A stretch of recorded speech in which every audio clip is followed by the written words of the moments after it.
As you would be aware if you've applied for a grant with us before, the Public Safety Infrastructure Fund provides grants for infrastructural related projects that focus primarily on what we call situational or environmental crime prevention.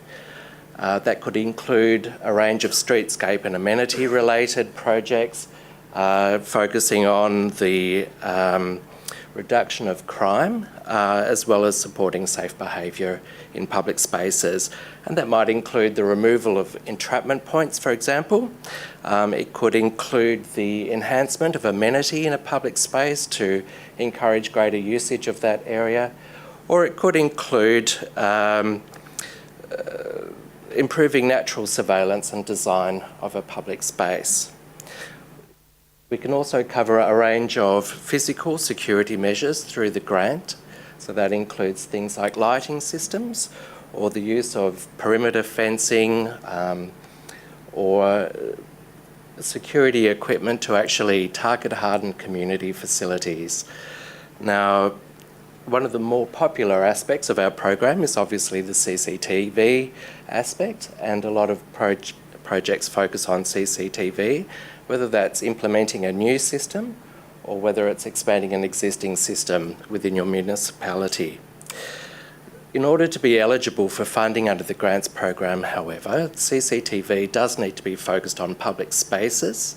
It needs to be owned by council and implemented by council, who will be responsible for managing and maintaining the system. And of course, access to the footage gained from the CCTV system must be restricted to either council staff or to Victoria Police. Now, of course, as we'll talk about today, an integrated approach to crime prevention is far more likely to be effective, and as a result, you're encouraged to consider any combination of the eligible activities under the grants program. As I mentioned, the funding through the program is for the infrastructural elements only. The grant guidelines really clearly outline what can and can't be funded through the program. So I would of course encourage you to have a look at those and make sure that you're not applying for any funds that we can't meet through the grant. Okay. As you may be aware, the grants program is actually open to Victorian councils. Now that might be council directly or it might be in partnership with community organisations. We've set a minimum grant of $10,000, which really reflects the fact that small-scale crime prevention initiatives are unlikely to have a significant impact in a public space, and the fact that we run the Community Safety Fund that's available to councils and to community organisations to target hardened community facilities. Set a maximum value per project of $250,000, and for the first time this year we've removed the cap on the total amount of funding that councils can apply for. Now you're probably sitting there thinking, great, let's apply for $10 million worth of projects. However, the program really is very competitive, and we'll be assessing every application on its merits. We decided to remove the cap so that council can actually apply for not only its own top priority project, but can work with community organisations to pursue meritorious projects within the community that council will then be responsible for applying for and managing in conjunction with their community partners.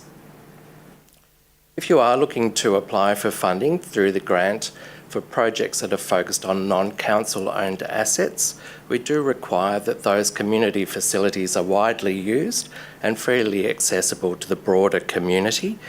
And of course, as I mentioned, council will be responsible for managing the grant and of course acquitting the finances at the end of it should you be successful.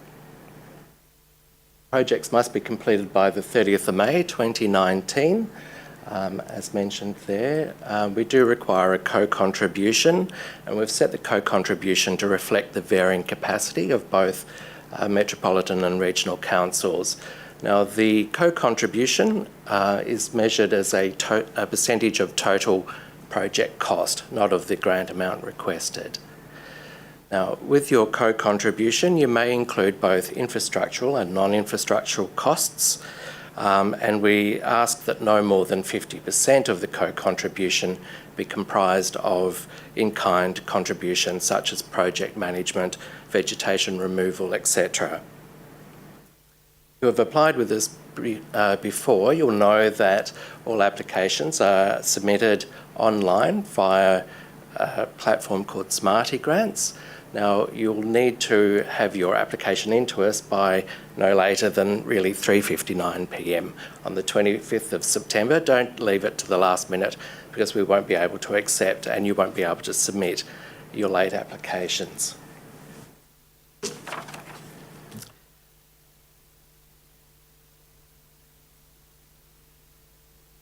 Okay. As Chris mentioned, I'd like to provide some tips now on how to prepare a quality application. And of course, if you're going to take the time and effort to submit, you'll want to make sure that you've got maximum chance of success.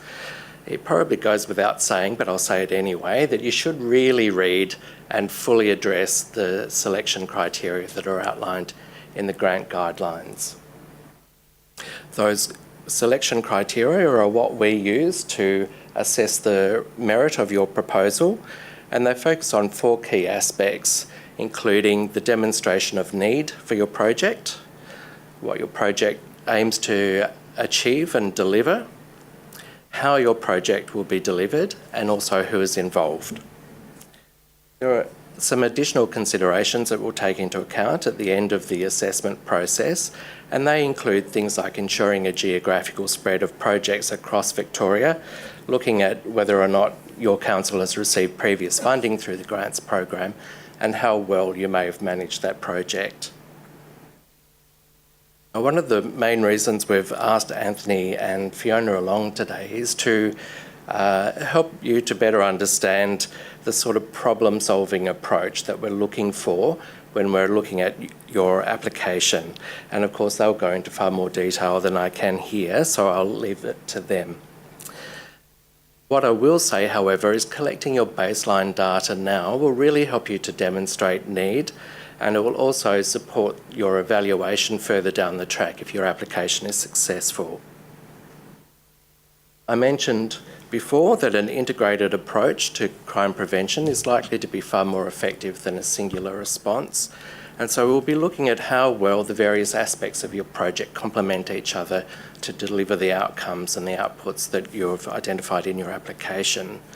Now, when we talk about integration, we also look for whether the project is integrated across council and that you're drawing on the various skills and expertise, both within council but also within the community to support your project.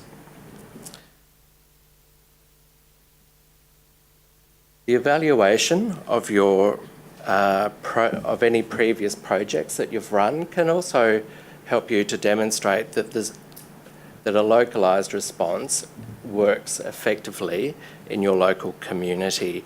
It can also help you to identify learnings that you may incorporate in the development and design of your project. And of course, if you've had projects with us in the past, we'll be aware of some of the positives and not so positive aspects of your project, and we'll be looking at how well you've integrated learnings from other projects into the design of your project. We will, of course, provide a whole range of resources for you, including this forum today, but also, as Chris mentioned, on our website, and I'll give you that website address in a minute. We have a general inquiries line, which you can either send inquiries to the PSIF grants at justice.vic.gov.au or use the Information Victoria line on 1300 221 249. Or we have a whole range of resources on our website, including frequently asked questions, the Safer Design Guide, which is obviously a key document for you to draw on. We have a range of information sheets on how to engage Victoria Police in your project and obtaining CSA data. And of course, Fiona will talk about that more later. We have an evaluation toolkit, which Anthony very kindly presented on quite recently in Melbourne, which I'm sure you'll find very useful. We have presentations and case studies on previous projects. including CCTV. And we have the Guide for Developing CCTV in Public Spaces, as well as the Victorian Ombudsman CCTV Guidelines.